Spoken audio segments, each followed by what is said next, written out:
Yes. We begin with breaking news here at 5 o'clock. A police pursuit is underway in Sherman Oaks. And as you can see, the suspect is weaving through traffic on a motorcycle. Let's go up to Stu Mundell in Sky 2. He can tell us about how this thing started Well, the and what's been going traffic on. is making it difficult. Oh, sorry about that. The traffic is making it difficult for the officers to keep up with this guy. And it also, as you said, being a motorcycle, also making it difficult. Now, LAPD started this pursuit. That was the Topanga Division started this pursuit about 20 minutes ago in the Topanga Canyon area on Victory. Originally wanted just for reckless driving. Now, officers from LAPD quickly got ahead, got their airship overhead, and because of it being a motorcycle, they've been in a tracking mode, and then they went back to a pursuit mode, but they basically have been keeping an eye on this guy. They do want to stop him, and they want to talk to him. Him being on a motorcycle making it very, very difficult for LAPD to find any kind of way to bring this to a forceful end, like as in a pit maneuver or spike strips or anything like that. Basically, the only weapon they have right now is that airship, and they're using that in their fullest here, keeping an eye on this guy, calling out locations. Now, since he's been on the 101 freeway pretty much since the Calabasas area, now we are over in the studio, just entering the Studio City area right now. Basically, they've been calling it out, but they've basically asked the CHP to take over this pursuit. We've saw a couple of CHP units on the freeway, but again, in this heavy traffic, the only other officers that could possibly really keep up with him would be other motorcycle officers, and we have yet to see those in this pursuit. Again, though, right now, I can tell you that we're approaching Woodman, and we're on the 101. Again, the original want for this guy, just reckless driving, and now it's going to be felony evading as well. The airship doing most of the work right now, calling out the locations and letting the officers on the ground know, even if the CHP does become the primary, they're going to start using the LAPD airship to keep eyes on this individual to make sure that they know exactly where he is and where he gets off. Of course, if he does get off the freeway, LAPD will be notified immediately. And again, it's unclear if they will use the pursuit tactics that we are more commonly see, where they're right behind him, making that presence known, or they're just going to watch him. But right now, still eluding officers, and the original want was just for reckless driving. I don't know if you can comment on this, but we have to make mention of it. I mean, it looks like he's wearing a cape or an overcoat of some kind. Not that that has any kind of significance, but it is kind of different on a motorcycle. Well, you know, we saw that it looks like a leather trench coat, and he was digging in the pockets earlier on. It was unclear what he was looking for. I thought maybe he was looking for a cell phone or something along those lines. And again, these are the things that officers are watching from the helicopter as well, and also commenting on. We don't know why he's being so elusive, why he doesn't want to talk to officers, and that always puts LAPD or any police agency in an odd spot when they're in a pursuit. They don't know what this guy really has in mind. You know, he might be armed, he might not be armed, he might have some, maybe he's under drugs. There we go, there's the CHP, and there you can see, as soon as this guy sees those officers, he's really starting to open up that speed, weaving in and out of traffic. Again, that was the CHP officer, and they are working in unison right now. CHP in the lead agency, they basically handed it over. You can see we're approaching the 134, and it looks like if he stays on this side of the freeway, he's going to be taking the 134. Again, though, Laurel Canyon going to be the next major that he's crossing, and traffic is pretty, I would call it more than medium. It's kind of packed down there. The bike obviously having an easier time getting through this, but again, a lot of traffic. Somebody could make one of these turns, very quickly change lanes, and this could come to an abrupt end, injuring that suspect. Boy, there's no doubt about that. This again taking place on the 101 in Studio City. Stu, let me ask you this question. It's clearly advantage motorcycle in this kind of traffic. The airship obviously neutralizes that slightly. But what would be the strategy? Well, look at that. I don't know about advantage. Yeah. Oh, Man. my goodness. You know, And that's the thing, right you know, now. we watch these things, and it is very dangerous. And you know, we kind of try to put it into those kind of ideas or that perspective of, you know, advantage, disadvantage, good guy, bad guy type of scenarios. And you know, it's very, very dangerous. It's actually dangerous for the civilians on the road as well. You saw that weaving it right between those cars right there, threading the needle. And again, you know, people trying to get out of the way. It's packed. You're driving on the freeway. You're kind of grumpy about the, you know, your day. day, now traffic, and then all of a sudden you got blinking lights, you swerve, who knows what's going to happen. It looks like we're staying on the 101 as we're starting to work our way out of the Studio City area into the Universal Studios area. Again, yet officer in that SUV really kind of making his presence known now that the traffic has lightened up a little bit. That might be one of those newer Ford Explorer specially equipped vehicles that the CHP just purchased. Again, though, you can see him basically tracking, keeping right up with this guy. And again, really kind of makes you wonder, that officer limited what he can do when he gets up next to him, but definitely making his presence known. And hopefully that command presence will register with this guy, and he'll basically just say, all right, I'm just going to pull over. Well, you know, he really has command of the motorcycle. I think we can certainly say that he apparently has driven one before. I asked the question again about the overcoat because you wonder if this was his bike or if this was possibly a stolen bike. Well, again, you know, those are the questions that that officers are pondering as well. You know, they can run the plate, they can get an idea who that person is, but obviously you're not going to be able to make an identifying match of that person with the helmet and, as you say, that overcoat and etc. It almost does looks like some sort of superhero there with that leather coat flapping in the wind. But again, if this is a superhero, he's going to be a super villain, because these officers definitely want this guy to stop. He's been disobeying all the traffic laws pretty much for most of the afternoon here, and again, really starting to speed up. We're doing a lot of swerving around out here, and you know, again, the faster this happens, the higher the odds that this is going to end poorly. And Stu, I'm sitting here saying to myself, why isn't traffic like this when I'm on the road? It appears to be light to moderate. What do you see up ahead? Actually, I'm just glancing up ahead as we're working our way through the pass out here, and it is just as you said. It's like pursuit traffic. It is moderate at best. If this was the afternoon that we were driving home, we'd be stopped bumper to bumper.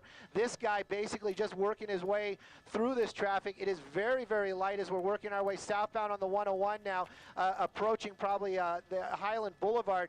Again, this guy really just booking along here, and officers from the CHP now falling back just a little bit, but you can see that one guy with that newer Explorer really kind of closing that gap and making his presence known to this guy. And you know what? Pretty soon he's going to have a number of opportunities in terms of freeways. Stu, he's going to be approaching, well, the 110 freeway for sure. 5, he could be headed toward Pasadena if that's the case. So I'm sure they're pretty concerned about that, but I'm sure contemplating at the same time the different moves that he could make. Well, you know, definitely. And you know, when traffic starts getting really, really thick out there, you know, a motorcycle always has a little bit of an advantage. But, you know, we've seen it where it is so bumper to bumper that even bikes get stalled out. Again, you kind of wonder if he's just going to stay here on the freeway. It almost seems like he's playing around with these guys. You know, he knows that they can't pit him. He knows that they can't bump him. So he's just going to just keep driving, staying just that one step ahead of him. Again, using just the freeway. He has not gotten off onto roads. It started on roads, and then it also kind of makes me think maybe he's got a destination. Maybe this is, you know, he is going someplace other than just eluding officers. We're staying here on the 101. He is kind of close to those lanes where you could jump off at any moment, and that really would be a disadvantage for that cruiser right there. But that cruiser basically just keeping pace with him. You've got to wonder, maybe he's using the loudspeaker down there and saying, hey buddy, just pull over, just give this up, you know, stop now. Or if they're just sitting there with their sirens going and looking ahead, I'm almost shocked to say that it looks like the 101 wide open. I'm wondering if possibly they did some kind of break, because it is wide open down there. There are no other cars on the freeway. And Stu, they'll, thought maybe he was moving over to the right lane.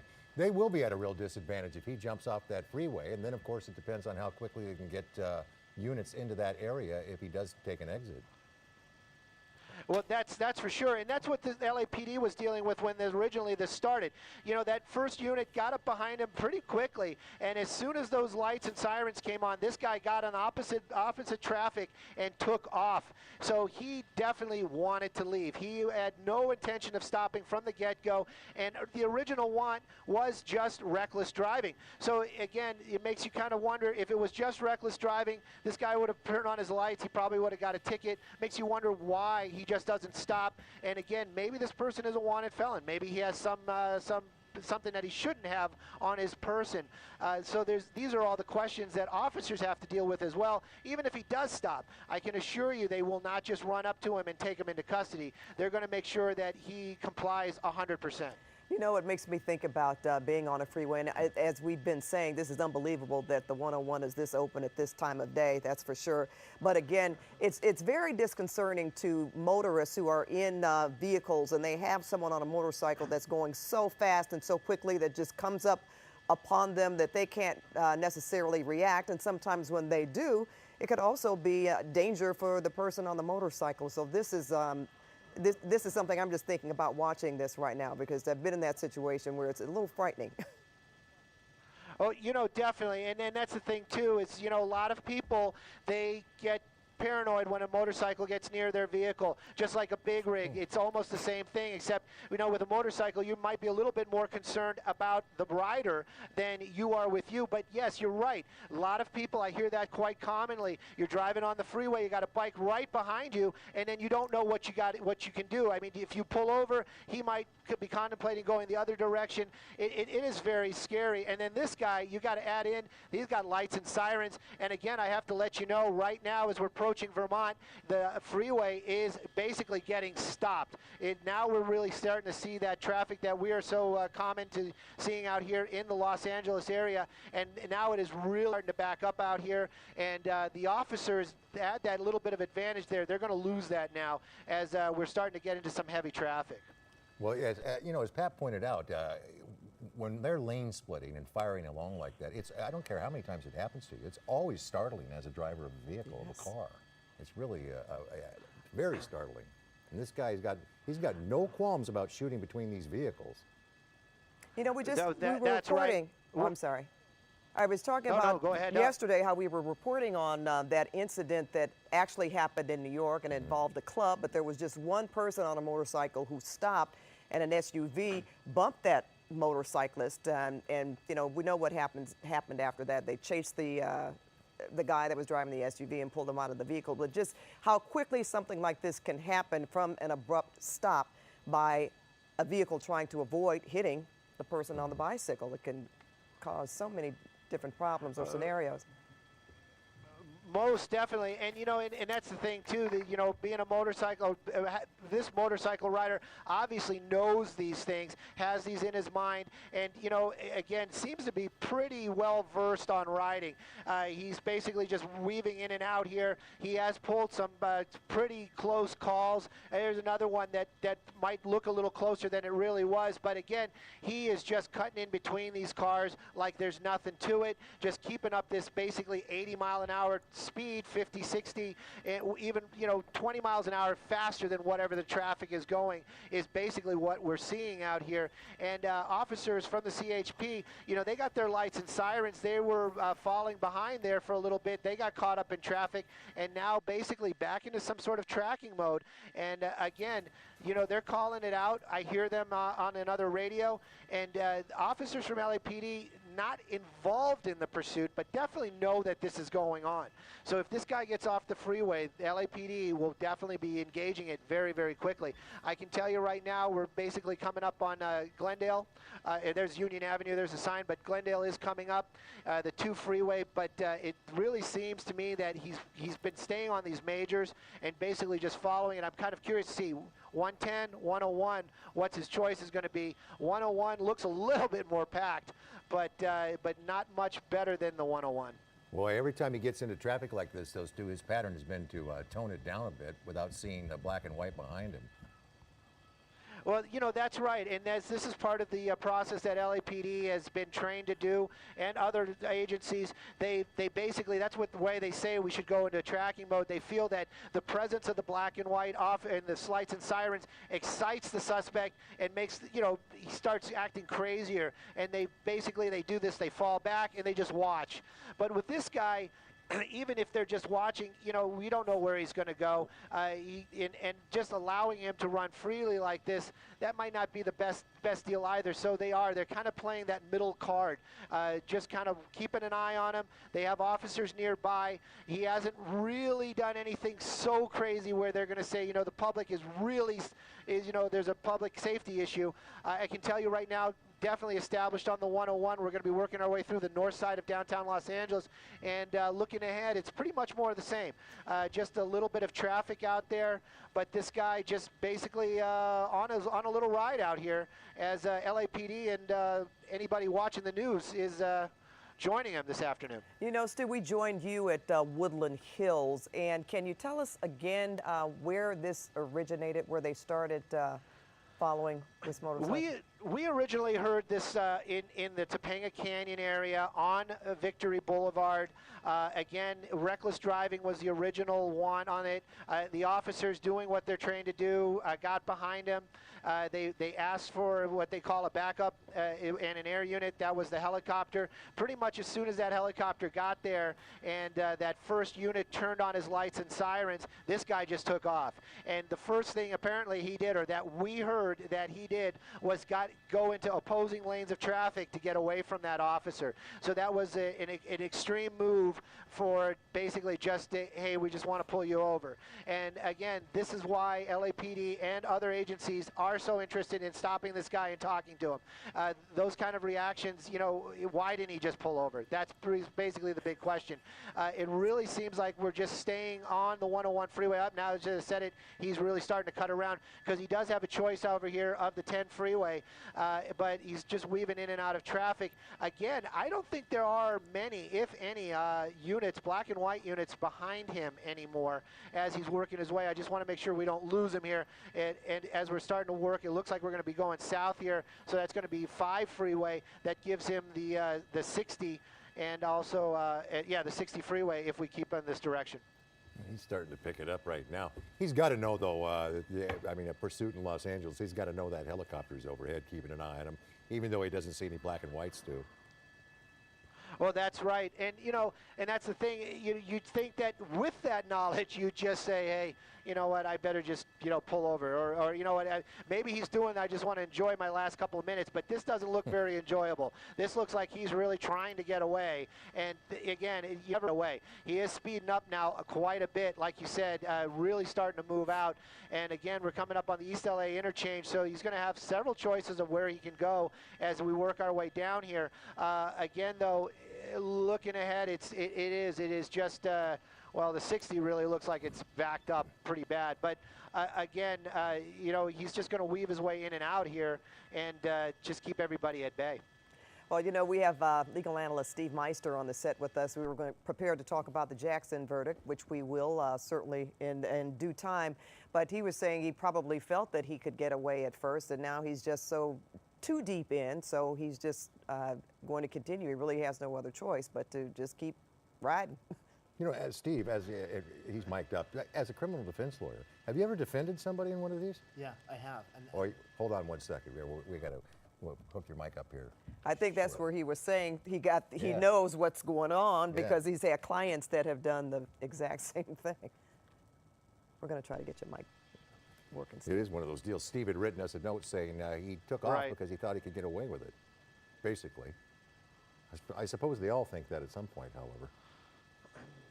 Well, again, yeah. you know, maybe he's just going until he decides to stop, as happens in so many different cases where he'll just decide to give up because he can't. Here. All right, and maybe he's going to familiar territory. Yeah, you know, or maybe he's just using one of those in and off the freeway type of deals. No, it does look like we are going to be getting off the freeway here. I'd like to get a street name if I could, but again, CHP and LAPD have been working on this, and basically changing the guards was just going on when he made this move.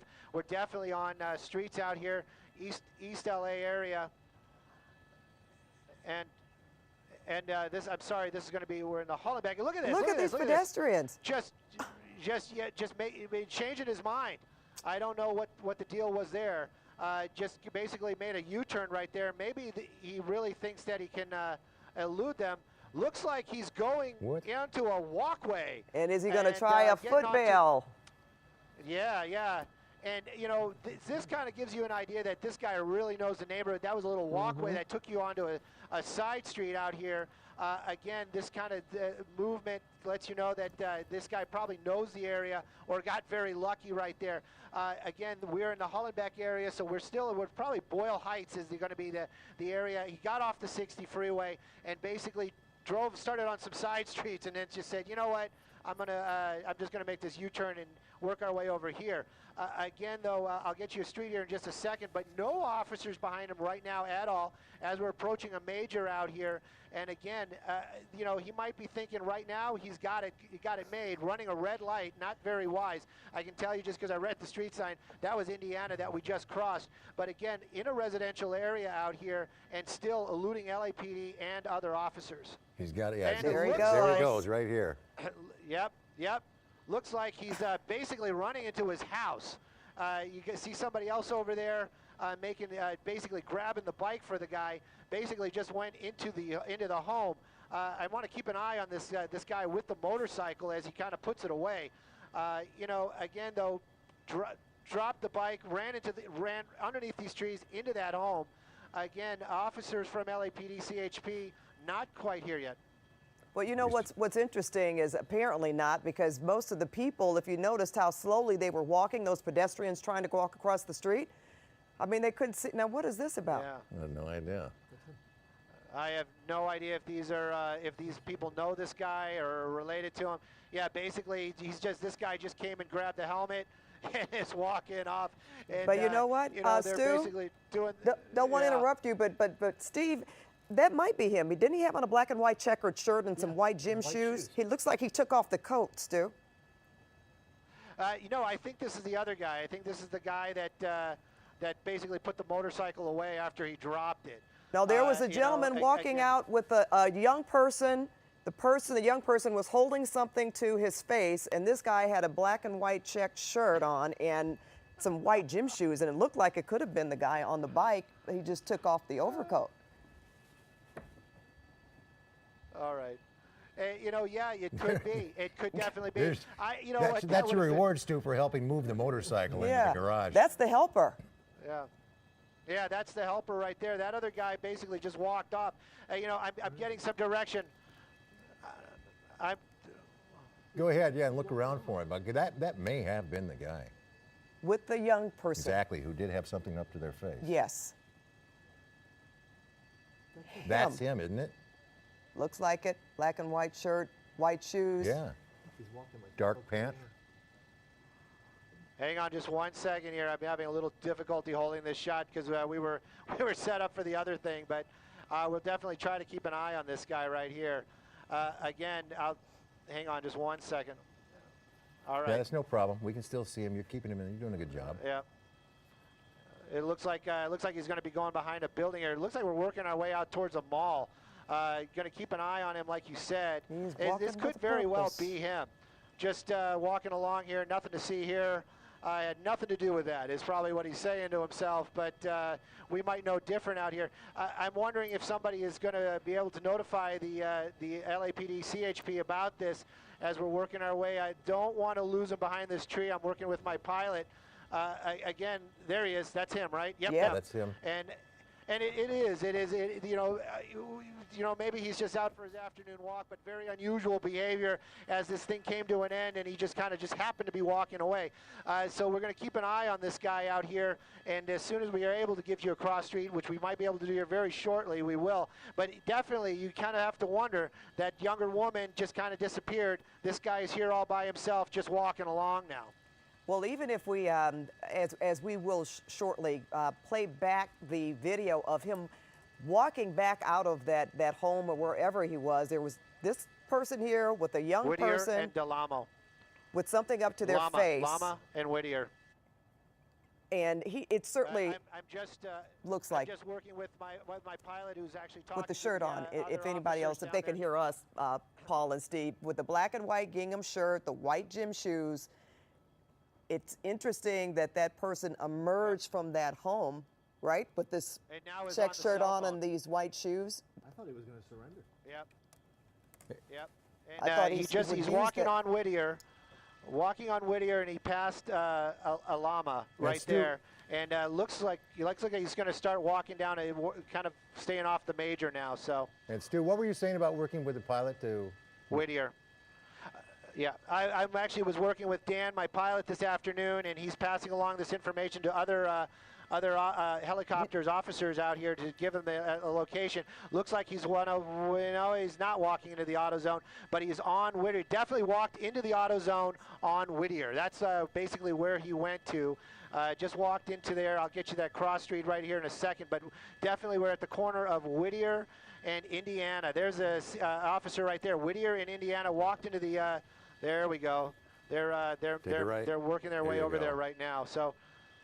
Well, Pat and Ball, we're going to find out very shortly if this guy was involved in this pursuit. Yeah. If this was, it was a very clever play and an excellent try. I got to give you that. This probably is one of the endings that has given me more thought, than just dumping and running. We're going to keep an eye on the back of the store as well. Maybe do an orbit here.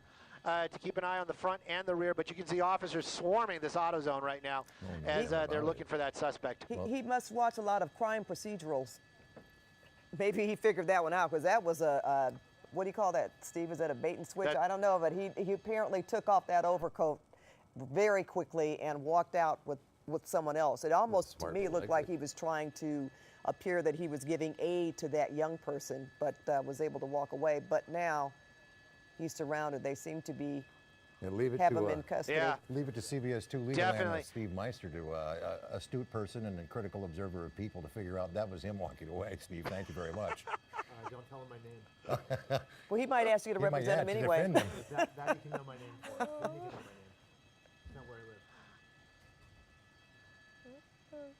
live. Well, Hollenbeck LAPD definitely talking to this gentleman right now. They're going to take him into custody and definitely have some questions for him, that's for sure. But it's most bizarre ending to a pursuit that I've seen in a long time, that's for sure. Well, there's no doubt about right. that, Stu. We want to thank you very much, and we'll get an update from you a little bit later on in the newscast as we move on here to other big news.